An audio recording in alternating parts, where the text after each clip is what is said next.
Hello guys, how are you? I wish you all healthy and happy. Firstly friend, the most welcome to all of you in healthcare series of Sri Health Info channel. As you see friend, your health your future ये अपने channel की tagline है और सही भी है। अगर अपनी हेल्थ अच्छी है, नो डाउट अपना फ्यूचर अच्छा होने वाला है। बट हेल्थ अच्छी नहीं है तो पॉसिबिलिटी है अपना फ्यूचर भी उतना अच्छा ना हो पाए, क्योंकि अपना जो फ्यूचर होता है वो टोटली डिपेंड करता है अपनी हेल्थ के ऊपर। और हमारे चैनल का भी यही मोटिव है कि एक कॉमन पर्सन को ह्यूमन रिलेटेड डिजीज़ की बेसिक इन्फॉर्मेशन सिंपल से सिंपल लैंग्वेज में देकर उसे अवेयर करें। और इसी जो सीरीज़ में अपनी जो फर्स्ट डिजीज़ है जिस पे अपन डिस्कस करने वाले हैं वो है अल्जाइमर। अल्जाइमर जिसे अपन भूलने की बीमारी भी कहते हैं। ओके, अल्जाइमर डिजीज़ को अपन जो कुछ पॉइंट्स हैं उन पे अपन डिस्कस करने वाले हैं। जो अपना फर्स्ट पॉइंट है वो इंट्रोडक्शन है। सेकंड पॉइंट जिसके अंदर अपन जानेंगे कि अल्जाइमर किन किन कारणों से हो सकता है। थर्ड पॉइंट जिसमें अपन देखेंगे कि जो अल्जाइमर अगर किसी की है तो उसमें कौन कौन से सिम्टम दिखाई देते हैं, कौन कौन से लक्षण हैं जिससे अपन पहचान सकते हैं कि इसके अल्जाइमर हो रखा है। डायग्नोसिस में अपन देखेंगे कि कौन कौन से टेस्ट है जिनके थ्रू अपन पता लगा सकते हैं अल्जाइमर का। और लास्ट जो पॉइंट है उसमें अपन अल्जाइमर के जो ट्रीटमेंट है उनकी बात करने वाले हैं। तो फर्स्ट पॉइंट देखते हैं इंट्रोडक्शन का। फ्रेंड्स, एक डॉक्टर है एलोइस अल्जाइमर। इन्होंने अपने पड़ोस में एक लेडीज़ को जो लेडी थी उसको ऑब्जर्व किया और पाया कि वो लेडी है वो हर 15-20 मिनट पहले जो उसने एक्टिविटी की है कोई भी या जो काम किया है वो भूल जाती है। ओके, अगर उसको किसी ऐसी जगह ले जाया जाए जिस पे वो बहुत बार जा चुकी है फिर भी वो ऐसे बिहेव करती है जैसे कि वो वहाँ पहली बार आई हो। ओके, वो किसी पर्सन को देखती हो जैसे कि उसने उसको बहुत बार देख चुकी हो, फिर भी वो उसको मिल चुकी हो फिर भी वो ऐसे रिएक्ट करती है जैसे वो उससे फर्स्ट टाइम मिली हो। ओके, तो इन्होंने इससे इस डिजीज़ को सबसे पहले डिस्कवर किया तो इन्हीं के समान में इस डिजीज़ को अल्जाइमर का रोग या अल्जाइमर डिजीज़ कह दिया गया। ओके, जो अल्जाइमर जो डिजीज़ है ना फ्रेंड, वो डिमेंशिया का एक कारण है। ठीक है, डिमेंशिया भी एक भूलने की बीमारी है। एक्चुअली जो डिमेंशिया होता है ना वो 15-20 कारण होते हैं, उनसे ये हो सकता है। उसमें से एक जो कारण है वो अल्जाइमर है। ओके, और अल्जाइमर जो डिजीज़ है वो लगभग एज्ड पर्सन में ज़्यादा देखने को मिलती है।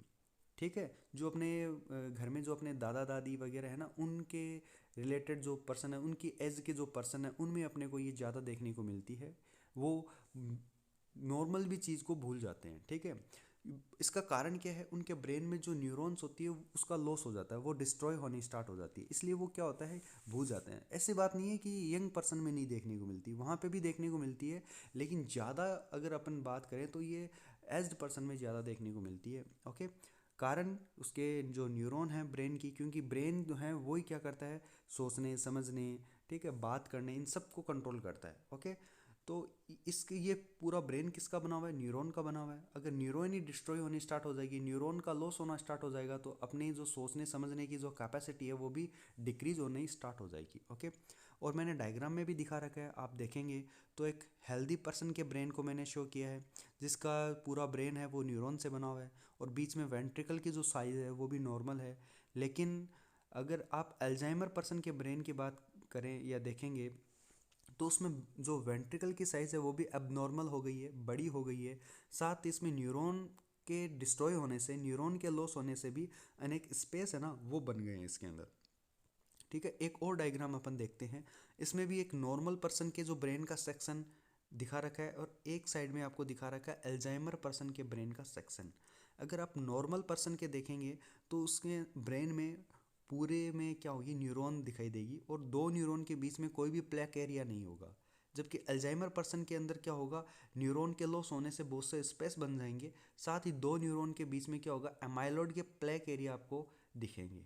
ओके, और इसको अपन एमआरआई के थ्रू है ना इसको पहचान सकते हैं। जब अपन एमआरआई कराएंगे तो हेल्दी पर्सन की इधर जो मैंने दिखा रखा है उस पे जैसा आएगा और जो अल्जाइमर पर्सन होगा उसका एमआरआई है इधर वाले जैसा आएगा। ओके, जो अल्जाइमर जो ब्रेन का सेक्शन है उस जैसी जो उसमें इमेज है वो आने वाली है। नेक्स्ट पॉइंट में अपन बात करते हैं कि कौन कौन से कारण हैं जिससे अल्जाइमर डिजीज़ हो सकती है। फर्स्ट कारण है जेनेटिक। अगर अपने पेरेंट्स में, मदर या फादर में से किसी के है तो पॉसिबिलिटी है कि अपने अंदर भी अल्जाइमर हो सके। ठीक है, अगर अपने पेरेंट्स में नहीं है फिर भी अपने अंदर आ रखी है, तो इसका कारण हो सकता है डिप्रेशन हो सकता है। ठीक है, अपन एक लॉन्ग पीरियड से अगर डिप्रेशन के अंदर हैं, तो अपने अंदर अल्जाइमर हो सकता है, क्योंकि ब्रेन के अंदर जो न्यूरॉन्स होती है वो डैमेज होना स्टार्ट हो जाती है। हाइपरटेंशन के थ्रू ऐसा हो सकता है। अगर अपन किसी पॉल्यूटेड एरिया में रह रहे हैं जहाँ एयर पॉल्यूशन बहुत ज़्यादा है, स्मोकिंग अपन अगर कर रहे हैं, तो अपने अल्जाइमर हो सकती है। अगर कोई हेड इंजरी अगर अपने अंदर हो जाती है, या कोई भी ऐसी अगर एक्टिविटी करते हैं अपन, या ऐसे कोई अपने साथ इवेंट होता है जिसमें अपनी ब्रेन की जो न्यूरॉन्स होती है ना उस पर इफेक्ट पड़ता है और वो उस पर हार्मफुल इफेक्ट पड़ता है, वो डिस्ट्रॉय होना स्टार्ट हो जाती है, तो अपने अल्जाइमर है वो हो सकता है। ठीक है, ये कुछ कारण हैं। नेक्स्ट अपन बात करते हैं इसके सिम्टम की। बड़े सिंपल सिंपल इसके सिम्टम हैं। अपन क्या होता है इसमें भूलना स्टार्ट करते हैं, क्योंकि इसको बोलते हैं भूलने की बीमारी बोलते हैं, इसका कॉमन नेम है। अपन इसमें क्या होता है भूलना स्टार्ट करते हैं। नॉर्मल भूलना और इसमें भूलने का अंतर है। नॉर्मली अपन कभी कभी भूलते हैं, ठीक है, लेकिन इसमें हर दिन अपन कुछ ना कुछ भूल जाते हैं। अपन ने आधे घंटे पहले क्या किया था ये भी अपन भूल जाते हैं। ओके, अपन इसमें कुछ सिंपल सी जो प्रॉब्लम है उसको भी सॉल्व नहीं कर पाते। जैसे कि मैं कहूँ कोई मैथमेटिक प्रॉब्लम है या फिर कोई रीजनिंग प्रॉब्लम है, उसको अपन सॉल्व नहीं कर पाते। अगर अल्जाइमर पर्सन को आपने कह दिया कि 5 × 5 कितने होते हैं, तो वो नहीं बता पाएगा कि 5 × 5 25 होते हैं। ठीक है, एक सिंपल से प्रॉब्लम को भी वो सॉल्व करने में डिफ़िकल्टी फील करेगा। ओके, उसका बिहेवियर चेंज होना स्टार्ट हो जाएगा। वो कब उसका बिहेवियर है वो अच्छा हो जाएगा, उसका मूड वो अच्छा हो जाएगा, कब वो गुस्से में आ जाएगा पता भी नहीं चलेगा। ठीक है, अगर उसका बिहेवियर चेंज हो रहा है तो उसकी पर्सनालिटी भी चेंज होगी। साथ ही उसकी जजमेंट पावर है वो वीक हो जाएगी। ठीक है, डिसीजन मेकिंग पावर है वो उसकी पुअर हो जाएगी, वीक हो जाएगी। वो डिसाइड नहीं कर पाएगा किसी भी काम को करने में कि ये काम मुझे करना चाहिए कि नहीं करना चाहिए, ये वो डिसाइड नहीं कर पाएगा। नेक्स्ट उसकी कम्युनिकेटिंग जो प्रॉब्लम है वो उसको आने लग जाएगी। वो कम्युनिकेट नहीं कर पाएगा किसी के साथ, क्योंकि अगर अपने को किसी से बात करनी है तो सेंटेंस बनाने पड़ेंगे, और वो अपन ब्रेन में बनते हैं। ठीक है, ब्रेन के थ्रू कंट्रोल होता है ये सारी एक्टिविटी, और ब्रेन में जो न्यूरॉन का लॉस हो जाता है तो अपन नए सेंटेंस है वो बना नहीं पाएंगे।